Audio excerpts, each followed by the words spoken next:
Hello friend, welcome back to my channel अनिवेचू mathematics. Friend, जैसा कि मैंने आपसे प्रॉमिस किया था कि मैं आप सभी के लिए सीएचएस क्लास 11th के एंट्रेंस एग्जाम के मोस्ट इंपॉर्टेंट क्वेश्चन के कुछ सीरीज लेके आऊँगा। बीच में हेल्थ इश्यूज और बहुत से ऐसे कारणों की वजह से मैं स्टार्ट नहीं कर पाया। तो फ्रेंड, बिना समय गवाए स्टार्ट करते हैं। आप देख सकते हो कि मेरे पास आज जो क्वेश्चन का बंडल है ना, वो टोटली साइंस पे है। यानी कि हमारे क्लास 10th के एनसीईआरटी के मोस्ट सेलेक्टिव क्वेश्चन और आने वाले क्वेश्चन हैं जो कि एग्जाम में पूछते हैं। फ्रेंड, बहुत से लोगों का मेरे टेलीग्राम ग्रुप पे, जो कि मैं लिंक आपको डिस्क्रिप्शन में दे दूंगा, वहां पे आप जाकर सर्च कर सकते हो।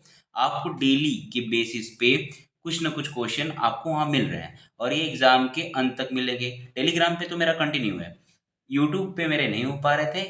आज मैं समय निकाल कर आप सभी लोगों के लिए यहाँ पे कुछ लेके आया हूँ। फ्रेंड, पहला क्वेश्चन है, मैं स्टार्ट करता हूँ। और जो मुझे इन्फॉर्मेशन देनी है वो मैं लास्ट में आपको दे दूंगा, क्योंकि आपके एग्ज़ाम रिलेटेड और वहाँ पे डरना नहीं है या एग्ज़ाम फोबिया नहीं लेना है अपने ऊपर। इसके लिए मैं आपके लिए थोड़ा सा गाइड करूँगा, तो लास्ट तक बने रहना, बीच में जाना नहीं, नहीं तो आपका ही नुकसान है। फ्रेंड देखो, सबसे पहले क्या है, non metal are generally found in, मतलब हमारा जो अधातु है ना, वो सामान्य रूप से किस अवस्था में पाया जाता है।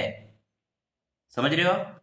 किस अवस्था में, यानी कि अगर हम बात करें नॉन मेटल आपको अगर पता हो तो वुड हो जाता है हमारा, ठीक है।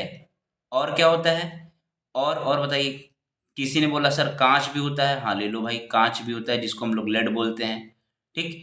और क्या होता है सर? प्लास्टिक नहीं है क्या? अरे बिल्कुल भाई, प्लास्टिक भी है। बोलो, ये सब है जी, बिल्कुल है। तो इसमें अलग क्या हो गया सर, कुछ नया क्या कर दिए?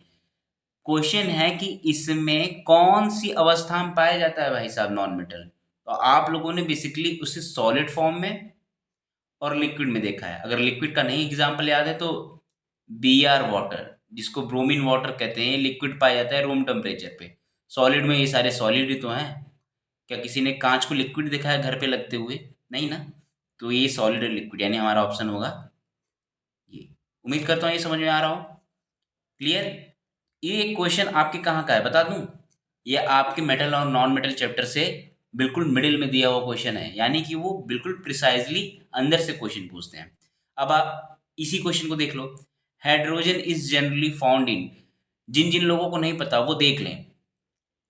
अगर हम बात करते हैं पीरियोडिक टेबल की, जो कि हमारे क्लास 10 से हट चुका है, मैंने अपने टेलीग्राम ग्रुप में यही बात बोली थी कि लास्ट 2 ईयर पहले, मतलब कि लास्ट 2 साल पहले ना, वो बहुत अच्छे से क्वेश्चन पूछते थे पीरियोडिक टेबल से। बट अभी क्या है कि हम लोग के सिलेबस से ही हटा दिया गया है लास्ट ईयर से। तो अब वो क्वेश्चन हमारे बुक से ही पूछते हैं, बट ऐसा नहीं है कि ये हमारे सिलेबस का पार्ट नहीं है। वो कुछ भी पूछ सकते हैं इधर से। हमें पता है कि हाइड्रोजन हमारा यहीं पे बैठता है, ये पता है कि नहीं? और हाइड्रोजन एक ऐसा व्यक्ति है जो अमीर को भी साथ घूमना चाहेगा, अमीर के साथ और गरीब के साथ। मतलब ये मोस्ट इलेक्ट्रोनेगेटिव एलिमेंट फ्लोरीन, जिसको हम लोग बोलते हैं, उसके साथ भी घूमता है। और तो और जो पॉजिटिव भी होते हैं, जैसे आप देखोगे तो सोडियम के साथ भी बॉन्ड बनाता है, पोटेशियम के साथ भी बॉन्ड बनाता है, यानी ये इसके साथ भी घूमता है, इसके साथ भी घूमता है। लेकिन अगर इसके नेचर की बात करें तो ये ऑलवेज नॉन मेटल होता है, कभी भी मेटल नहीं होगा। ठीक है, ये इसकी प्रॉपर्टी होती है हाइड्रोजन की। हम लोग इसको ऐसे ही कहीं देखते हैं। ठीक है। हाइड्रोजन का दूसरा भाई होता है ड्यूटेरियम, पता है? नहीं पता? इसका प्लेस देखो, ये पाया जाता है लेकिन इसका मास जो होता है 2 होता है। अच्छा, इसको बोलते हैं D2O। जानकारी ले लो आप, क्योंकि एग्जाम में क्वेश्चन पूछता है। इसी को बोलते हैं हैवी वाटर। क्या बोलते हैं? Heavy water. या हिंदी में वाले बोलेंगे इसको भारी जल। क्या बोलते हैं? भारी जल। एग्जाम का क्वेश्चन बनता है, क्या बनता है कि D2O को हम लोग कहाँ यूज में लाते हैं। मैं बताता हूँ, इसके पहले थोड़ा सा मुझे जगह चाहिए तो मैं इरेज कर रहा हूँ इसको। आप देखो, एग्जाम का क्वेश्चन बनता है कि D2O को कहाँ यूज में लाया जाता है। ठीक है। तो आप सभी लोगों ने, मुझे जहां तक उम्मीद है, कि न्यूक्लियर रिएक्टर के बारे में जानकारी अच्छी से ले रखी होगी। मैं पेन का कलर भी चेंज करता हूँ। देखो, बात करते हैं D2O की, जिसको बोलते हैं हैवी वाटर। आप सभी लोगों ने न्यूक्लियर रिएक्टर के बारे में जानकारी अच्छी से ले रखी होगी। जी सर, हाँ। तो पता होना चाहिए कि जब न्यूक्लियर रिएक्टर में रिएक्शन, जो कि चैन रिएक्शन होती है, काफ़ी तेज हो जाती है ना, तो उनके मॉलिक्यूल के बीच में कोई फ्रिक्शन काम करे उसके लिए हम क्या डाल देते हैं, D2O। करता क्या है, ये दोनों के मॉलिक्यूल के बीच के ना जो रिएक्शन हो रही होती है उसकी स्पीड को ही डाउन कर देता है। समझ रहे हो, ये इसकी स्पीड को ही डाउन कर देता है, जिसका यूज हम इंडस्ट्रियल एरिया में कहीं कहीं और न्यूक्लियर रिएक्टर में, जिसको हम लोग नाभिकीय मंदक के रूप में बोलते हैं, कि यूज कर लेते हैं। D2O का एग्जाम का क्वेश्चन बनता है। D2O क्या है, भारी जल है। दूसरा, एक और नया क्वेश्चन आ रहा है, देख लो आप। आपसे पूछता है व्हाट इज ड्राई आइस। क्या पूछता है, ड्राई आइस। कितने कितने लोगों को पता है, ईमानदारी से बताना। ड्राई आइस और कुछ नहीं होता, CO2। आप लोग जानते हो, अरे हाँ सर ये तो कार्बन डाइऑक्साइड है। जी, ये आपका हिंदी वाले भैया लोग समझ लो, कार्बन डाई और ऑक्साइड। क्लियर, ये आपका कार्बन डाइऑक्साइड होता है, लेकिन किस फॉर्म में, शुष्क अवस्था में। किसमें, शुष्क, मतलब ठोस टाइप का। अच्छा, जिन लोगों ने नहीं देखा है वो मेडिकल पे चले जाना और उनसे बोल देना कि मुझे सेकने के लिए ना वो ड्राई आइस दे दीजिए, तो आपको कुछ ऐसे बैग के नुमा देंगे, या या आपको ऐसे कुछ तकिए की तरह गोला सा दे देंगे। अब जब उसको पंच करोगे ना, तो देखोगे उसके अंदर कुछ लिक्विड इधर से उधर मूव करता है, लेकिन जब वो खराब हो जाता है, यानी कि यूज ले लेने के बाद एक बार इसको फाड़ करके अंदर चेक करना, तो आपको रुई नुमा संरचना दिखाई देगी और कुछ पानी गिरता रहेगा उसमें। ठीक है, वो क्या करते हैं ना, CO2 को हाईली प्रेशराइज करके उस फॉर्म में डाल देते हैं, इसीलिए वो हमें ठंडक पहुंचाता है। क्लियर है, उम्मीद करता हूं कि ये दोनों पॉइंट अच्छे से समझ में आया होगा। अब इसी तरह बात करते हैं, नॉन मेटल की चल रही तो इसमें देख लो। अच्छा बताओ, इसमें से कौन सा लक्ष्यरस होता है। अब लक्ष्यरस समझते हो क्या होता है, आयोडीन। आयोडीन ही है इसका आंसर। पहले ये समझ लेते हैं, क्योंकि कार्बन हमारा ब्रूटल नेचर का होता है, मतलब इसको ऐसे समझो ना, कोयला देखा है आपने, कोयले को उठा करके अगर जमीन पे पटकेंगे, सॉरी जमीन से कह रहे हैं, ऊपर से जमीन पे पटकेंगे तो देखना ये चूर चूर हो जाता है, बिल्कुल देखा है। सल्फर, सर सल्फर, अच्छा बताइए सल्फर पाया कहाँ जाता है, किसको किसको पता है। सर ओनियन, हाँ बात तो सही करें सर, अनियन जब हम काटते हैं ना उसमें सल्फर होता है। और दूसरा, और कहाँ सर, अरे भाई साहब ओनियन सबसे ज़्यादा सल्फर में हम लोग ऐसे प्रेजेंस समझ सकते हैं, क्योंकि ये हमारे घर में डेली यूज़ होता है, सब्जियों में, कहीं ऑमलेट कोई खाता है, कोई बेसन का चीला खाता है, तो उसमें ये पड़ते रहते हैं। तो अनियन में सल्फर पाया जाता है। और दूसरा, आप अगर आपको नहीं पता तो ये भी जानते हो, अपने हेयर ऑयल को कभी चेक करना, जो मामा अर्थ और पता नहीं कहाँ कहाँ की कंपनियां हैं, उसमें देखना ना, हेयर ऑयल में जो हेयर ग्रोथ के लिए बोलते हो तो उसमें अनियन का यूज काफी मात्रा में करते हैं। और यहाँ जो लक्सरस दे रखा है, तो हम लोगों को पता है मेटल के अंदर लक्सरस, टेंसाइल, ये अलग अलग प्रॉपर्टीज होती हैं। तो नॉन मेटल में ये लक्सरस किस में पाया जाता है, आयोडीन में पाया जाता है। ये एक रिजल्ट की तरह है, इसको याद कर लीजिएगा, इसको भूलिएगा नहीं आप लोग। क्लियर, सॉरी एक नया पेज आ गया, इसको हटाते हैं। आओ उधर देखते हैं, 5वें नंबर पे देखो, which of the following metal are not react with hot and cold water but react with steam and form metal oxide. ओ, यानी कि बोल रहा है इनमें से कौन सा धातु है जो कि ना तो गर्म पानी से ना ही ठंडे पानी से अभिक्रिया करता है, लेकिन भाप से अभिक्रिया करके मेटल ऑक्साइड बनाता है। तो जितने लोगों को पता है वो तो आंसर दे देंगे, मैं यहाँ टिक कर देता हूँ और एंड उसके बाद एक्सप्लेन करूंगा। देखो, एल्यूमिनियम और आयरन, ये हमारे अर्थ क्रस्ट में पाए जाने मोस्ट अबेंडेंट मेटल है, मतलब कि इनकी मात्रा बहुत होती है, एल्युमिनियम और आयरन की। आप कुछ भी लेने जाओ आपको इनकी मात्रा भरपूर दिखाई देगी। इन्हीं मेटल का यूज करके हम दूसरे मेटल का फॉर्म करते हैं। ठीक है, ये दोनों ज़्यादा पाए जाते हैं। लेकिन आप लोगों ने अपने घर पे देखा होगा कि जो गेट हम लोग लगवाते हैं घर के बाहर, ठीक है, उसको बहुत से लोग डेली डेली धोते हैं, वो उससे मूर्छा नहीं खाता। लेकिन अगर आपने कभी देखा होगा कि पानी की कुछ बूंदे जो कि हल्की पुल्की रहती हैं, वैसा नहीं कि बाल्टी भर के उस पर टिक गई, एक दो बूंदे टिक जाती हैं ना, कुछ दिन बाद आके देखोगे तो अगर उसमें कलर नहीं कर रखा है तो धीरे धीरे धीरे धीरे धीरे वो रेडिश ब्राउन होने लगता है। मैं आयरन के केस में बता रहा हूँ। एल्युमिनियम का क्या केस है, एल्युमिनियम का आप बताओगे। अच्छा चलो एक क्वेश्चन बता देता हूँ। एल्युमिनियम के ऊपर लगने वाला जो ऑक्साइड है ना, वो ग्रे कलर का होता है या ब्लैक होता है या कुछ और होता है, ये मुझे बताओ। बल्कि मैं इसको लिख दे रहा हूँ। क्या है क्वेश्चन मेरा, कि एल्युमिनियम का जो ऑक्साइड है, ठीक है, वो किस कलर में होता है, ग्रे में होता है ब्लैक में होता है या ब्लू में होता है? हिंदी बोर्ड के बच्चे समझ लो, जो हमारा एल्युमिनियम धातु है ना बाबू, उस पे जो ऑक्साइड जमता है, यानी ऑक्साइड जो क्रिया करता है ऑक्सीजन से, वो किस रंग का होता है? ग्रे कलर का, काले रंग का, या नीले रंग का? मुझे ये बताना, ये जवाब मुझे देना। अगर नहीं आता तो मेरे टेलीग्राम में आप मुझसे पूछ लेना, मुझे देखना कि आप करते हो या नहीं करते हो, ठीक है? आओ क्वेश्चन नंबर 8 पे चलते हैं। अब ये गैस देख के तो आप लोगों को बहुत से समझ में आएगा, अरे ये सर क्या बात कर दी है।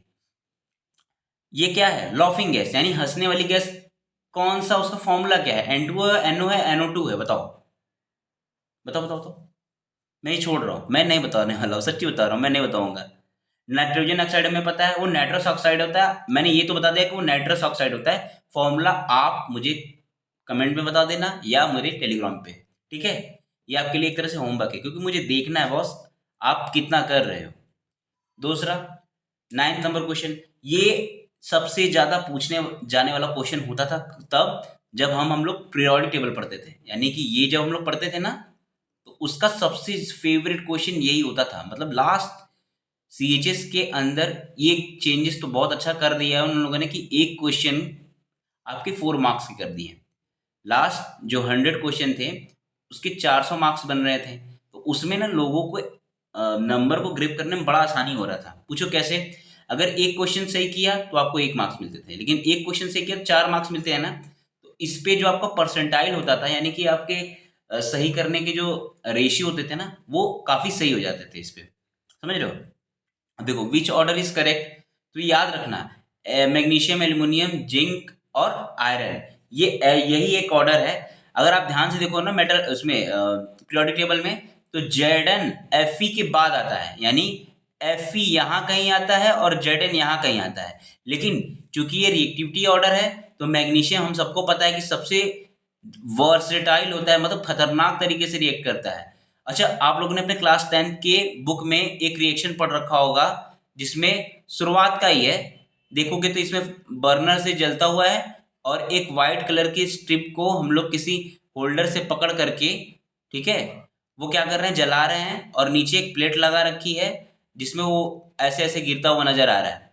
ये वाइट वाइट इसकी एसेस यानी इसकी राख होती है मैग्नीशियम स्ट्रिप की, और बहुत तेजी से रिएक्ट करता है।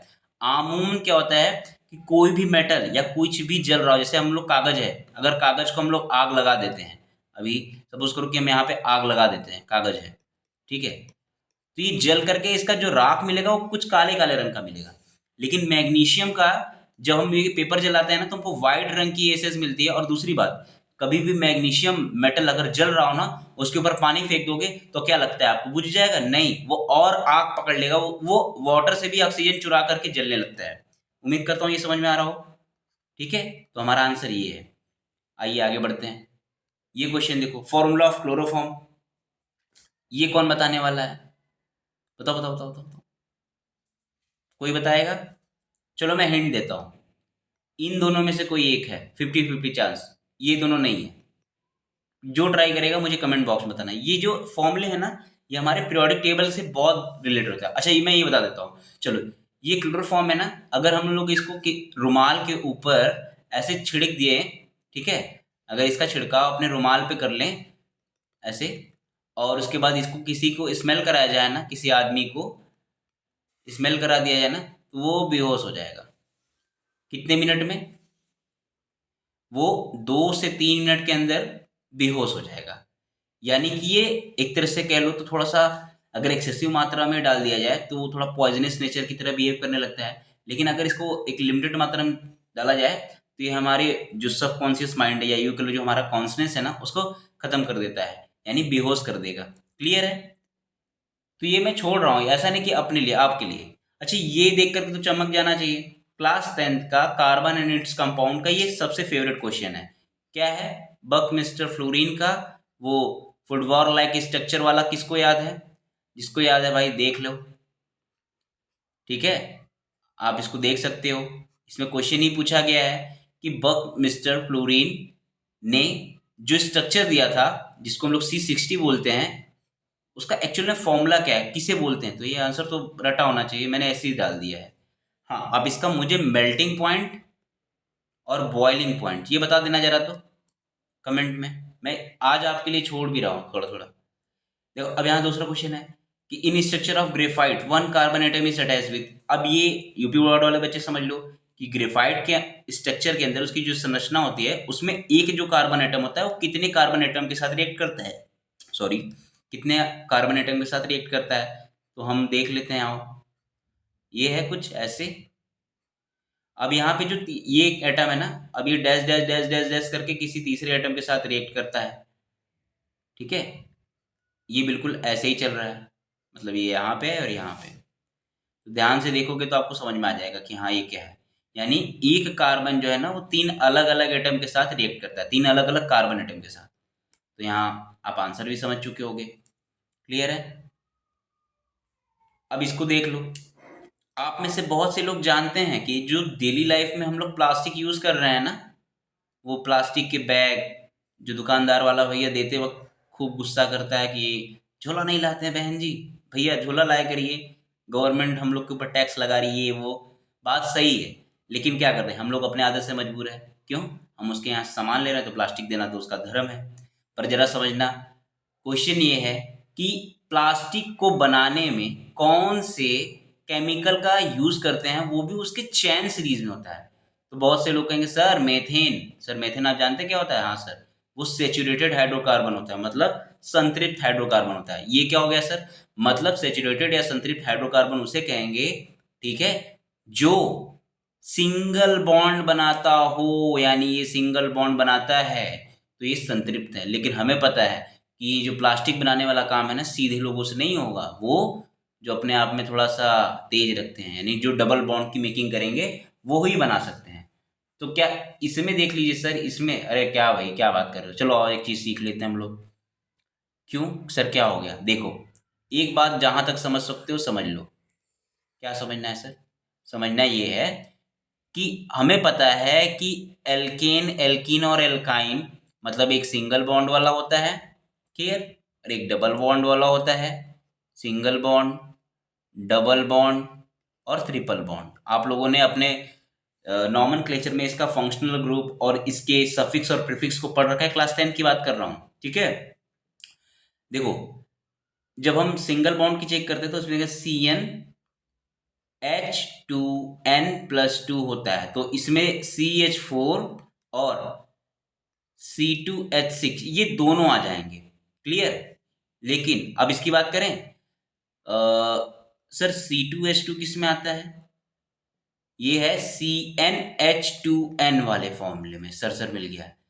ये डबल बॉन्ड जो देख रहे हो ना ये यहीं पे, और आप ये इसको देख रहे हो ना, ये ऐसा नहीं दिखता है, ये एक्चुअली में ऐसा दिखता है। देखो ये कार्बन हो गया, ये हाइड्रोजन हो गया, यहाँ हाइड्रोजन जुड़ गया, ये फिर इसका आगे वाला पार्ट ऐसे चलता चला जाएगा।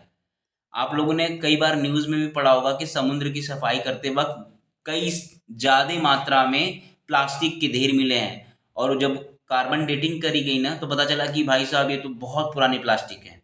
क्यों? क्योंकि प्लास्टिक ही एक ऐसा चीज़ है जिसको हम जला देना तो भी वो थोड़े से एक बूंद मात्रा में बचेगा, लेकिन बचेगा जरूर, उसको हम टोटली डिस्ट्रॉय कर ही नहीं सकते। क्लियर है? उम्मीद करता हूँ समझ में आया होगा। लास्ट में एक क्वेश्चन है, क्या है? प्रोड्यूसर गैस और वाटर गैस। हम सभी को पता है प्रोड्यूसर गैस और वाटर गैस क्या है। तो वाटर गैस हम जानते हैं कि CO+H2 होता है, क्लियर। सेम प्रोड्यूसर गैस भी यही होता है, क्या? CO+H2। ये और कुछ नहीं है, यही है, क्लियर है। मैंने केवल यहाँ बाइफरगेट किया। और एक क्वेश्चन आप लोगों के लिए, इसका तीसरा नाम क्या होता है? मतलब वाटर गैस, प्रोड्यूसर गैस, ठीक है, और साथ ही तीसरा नाम क्या होता है आप मुझे बताओ, क्लियर। ये बहुत इंपॉर्टेंट क्वेश्चन है, ये बन सकते हैं। अब ये देख लो, मैंने कहा था ना कि आप लोगों के लिए क्वेश्चन है। देखो अब हम सभी को पता है कि हम पढ़ने जा रहे हैं, तो CHS में क्लास 11 के मैं बॉयज़ और गर्ल्स की तुलना करूंगा कि कितनी कितनी सीट उन लोगों के लिए अलॉट है, क्लियर। तो ये ऐसे समझना बस, मैं यहाँ सिलेबस तो नहीं लिखूंगा, सब्जेक्ट के नाम और वो आपके कितने सीट हैं ये समझ लो। तो सबसे पहले मैथ्स ग्रुप की बात करते हैं। देखो CHS में बॉयज़ के लिए जो मैथ्स ग्रुप की सीट है ना वो हमेशा की तरह ही है 38+50। अब ये देख लो 38+50 के ऊपर देखोगे तो स्टार लगा है। 38 ना बाबू, ये उन लोगों के लिए है जो वहाँ पे रिजर्वेशन ले रखे हैं, मतलब जो या तो टीचर हो या स्टाफ हो या तो उनके बच्चे, यानी ये रिटायर हो गए और इनके बच्चे हैं, ये रिटायर हो गए और इनके बच्चे हैं, तो उनको रिजर्वेशन मिलती है। समझ लो ये संख्या बहुत बड़ी होती है। हम लोगों की असली फाइट जानते हो कहाँ होती है? 50 स्टार। ये स्टार का मतलब ये सीट इंक्रीज भी हो सकती है, हर साल इतनी ही होती है, पर ये ना पेड सीट पे जाकर के थोड़ा सा अपना रुख बदल देते हैं। ठीक है, पेड सीट पे अच्छी खासी मिलती है। अब ये देख लो, पेड सीट केवल बॉयज़ के लिए होती है, जिसमें अगर ये 50+ स्टार है ना, बॉयज़ के लिए पेड सीट होती है, और इसकी जो फीस होती है ना, ये लगभग सपोज करो 20 to 25,000 होती है। लास्ट ईयर शायद 25,000 थी। ये इतनी एक्स्ट्रा लेते हैं आपसे। क्लियर है? वहीं गर्ल्स के लिए जो मैथ्स की सीट है ना बाबू, वो केवल 16 है। ठीक है। दूसरा, बॉयज़ के लिए जो बायोलॉजी स्ट्रीम है उसमें 25 सीट्स हैं और गर्ल्स के लिए 17 सीट्स हैं। कॉमर्स के लिए आप देख लो तो बॉयज़ के लिए केवल 12th है, पर गर्ल्स के लिए 25 है। आर्ट्स के लिए देखो तो बॉयज़ के लिए केवल 12 मिला है, लेकिन गर्ल्स के लिए 40 सीट्स है। तो यहाँ आप सीट्स का डिस्ट्रीब्यूशन अच्छे से देख सकते हो। जिनको नहीं समझ में आता है यहाँ मैं लिख देता हूँ। कॉमर्स के लिए जो गर्ल्स है ना, उनको केवल 25 सीट्स हैं, वहीं बॉयज़ के लिए तो और कम है, 12 है। आर्ट्स के लिए क्या है? आर्ट्स के लिए उनको गर्ल्स को 40 सीट्स हैं और बॉयज़ को केवल 12 सीट है। ये तो सीट्स का डिस्ट्रीब्यूशन हो गया, समझ रहे हो? अब अपने एग्जाम देख लो किनके कब कब लगे हैं। जो क्लास 11th के मैथ वाले बच्चे हैं उनको, ये क्या दे दिया मैंने, अच्छा, ये देखो लिखा हुआ है कि आपका 30 अप्रैल को एग्ज़ाम होने वाला है। क्लियर? और बायोलॉजी वालों का 1 मई को, आर्ट्स वालों का 2 मई को और कॉमर्स वालों का 3 मई को है। ठीक है। 15 मई को आपको इसका प्रोविजनल आंसर की भी देखने को मिल जाएगा, यानी कि आपको पता चल जाएगा कि आपके कितने क्वेश्चन गलत है और कितने सही है। और आपके एग्ज़ाम, अगर सपोज करो आपने सारे क्वेश्चन सही किए और वो गलत हो गए हैं एग्जामिनर की तरफ से, तो आपको इसका क्या बोलते हैं कि सॉरी, आपको आंसर के लिए ना क्लेम करने के लिए भी आता है। तो आप क्लेम करो और वो आंसर सही हुआ तो आपके पूरे मार्क्स मिलेंगे, लेकिन अगर वो पूरा क्वेश्चन गलत हुआ तो सबको सारे मार्क्स मिलते हैं। इसमें कोई सोचना नहीं होता है। ठीक है। एक बार के लिए फिर से समझ लो, जितने भी मैंने आज क्वेश्चन कराए, केवल मैंने आज साइंस के क्वेश्चन उठाए। अब मैं कल नहीं तो संडे को आपको लगभग 1 डेढ़ घंटे का एक मैथ्स का मैराथन टाइप का लूंगा। उम्मीद करता हूँ आपको ये समझ में आया होगा। और इसी तरह के मोर वीडियोस के लिए यार चैनल को लाइक करो, और प्लीज़ जो नीडी है उनको उनकी तरफ शेयर कर दो ताकि उन्हें ये मिल सके। ठीक है? ठीक है, बाय। सॉरी।